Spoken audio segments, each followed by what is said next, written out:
और लगातार वो आप पे आरोप लगाते रहे। मुकेश जी, आपने भी बड़ा जोरदार पलटवार उन पर किया था और आपने हमारे पॉडकास्ट में किया था कि हम प्रतिद्वंदित हो सकते हैं पर दुश्मनी आज तो गिले शिकवे खत्म हो गए क्योंकि चुनाव प्रचार भी रुक गया है। देखिए, राजनीति नैरेटिव्स का खेल है और मैंने तो पॉडकास्ट में भी कहा था और आज भी कह रहा हूँ, हम सबको चुनाव को चुनाव के रूप में देखना चाहिए। निजी ज़िंदगी में हमारी कोई दुश्मनियाँ नहीं है और मैं तो मित्र भाव से ही रहना पसंद करता हूँ। और दुश्मनी करें भी तो किस बात की करें। उनका भी मूल एजेंडा देश की सेवा था, हमारा भी मूल एजेंडा देश की सेवा था। बस फ़र्क इतना है कि वो भटक गए और हम अटक गए। हम अभी भी अटके हुए हैं, हम खड़े हुए हैं और वो भटक चुके हैं।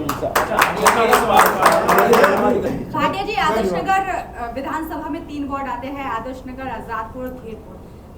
और आदर्श नगर तो आपका मेन होल्ड और स्ट्रॉन्ग होल्ड माना जाता है, पर आप धीरपुर और आजादपुर वार्ड में अपनी स्थिति कैसे आते हैं? देखिए, धीरपुर और आजादपुर में स्थिति बहुत सुदृढ़ है, अब पहले वाली बात नहीं है और निश्चित रूप से हम तीनों वार्ड जीत रहे हैं। सामने 2 प्रत्याशी हैं, वो रातों रात ऐसा दावा किया था कि खेल कर देते हैं। तो अभी जैसे मतलब 48 घंटे बड़ा क्रूशल है, तो क्या आपकी कोई टीम बनी नजर रखने के लिए इनके ऊपर कि भी ऐसा खेला वेला ना हो? देखिए, इसमें हमारा कोई रोल नहीं है। प्रशासन, निर्वाचन आयोग, पुलिस सतर्क है। और दूसरी बात, अगर वो खेल ही कर रहे होते तो फिर फेल क्यों हो रहे होते? आदर्श नगर में जो डिसाइडिंग फैक्टर बन रहा है वो ब्राह्मण समाज बन रहा है। आप लगातार ब्राह्मणों के साथ मीटिंग कर रहे हैं, उनसे मिल रहे हैं। अभी मैंने देखा कि जो हरियाणा की कैबिनेट मंत्री है अरविंद शर्मा और बड़े बड़े जो नेता है आदर्श नगर में घूमते मिले। ब्राह्मण इस बार आदर्श नगर में किस तरफ है?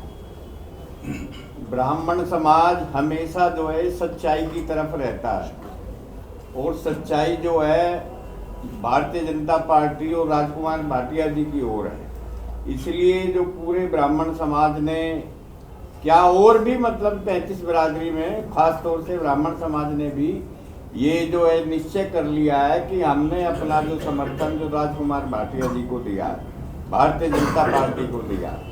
कोई भी ऐसा नहीं है ये समाज में कि जो एक आदमी ने भी जो राजकुमार भाटिया जी की ये कहा हो कि भी नहीं, जो भाटिया जी को नहीं, सब ने एक मत से राजकुमार भाटिया जी को समर्थन दिया। बीजेपी की सरकार बन जाती है तो उसके बाद जनता आपको मंत्रिमंडल में देखेगी?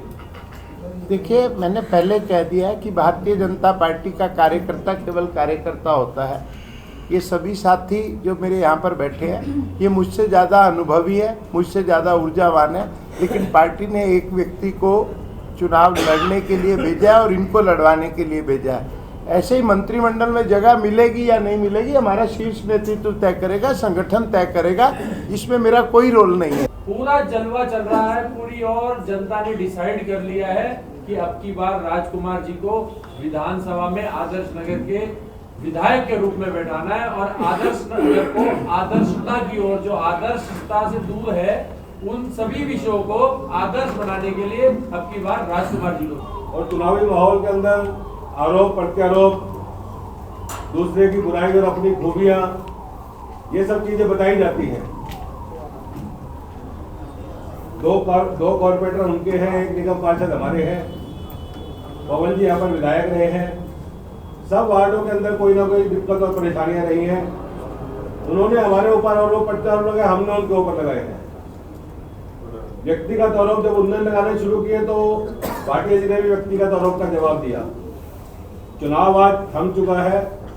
चुनाव के अंदर भारतीय जनता पार्टी के सभी कार्यकर्ताओं ने, हमारे मंडल के अध्यक्षों ने और जो ये नेता बैठे हैं, इन नेताओं को छोड़कर हजारों कार्यकर्ता जिनके बारे के अंदर हमें पता नहीं, मीडिया के अंदर जिनकी शक्ल पता नहीं, जो घर घर जाके प्रचार कर रहे हैं, पार्टी का काम मजबूत कर रहे हैं, ऐसे सब कार्यकर्ताओं के दम पर, मोदी जी के चेहरे के ऊपर, भारतीय जनता पार्टी नीतियों के ऊपर आदर्श नगर विधानसभा से हम ये चुनाव जीत रहे हैं।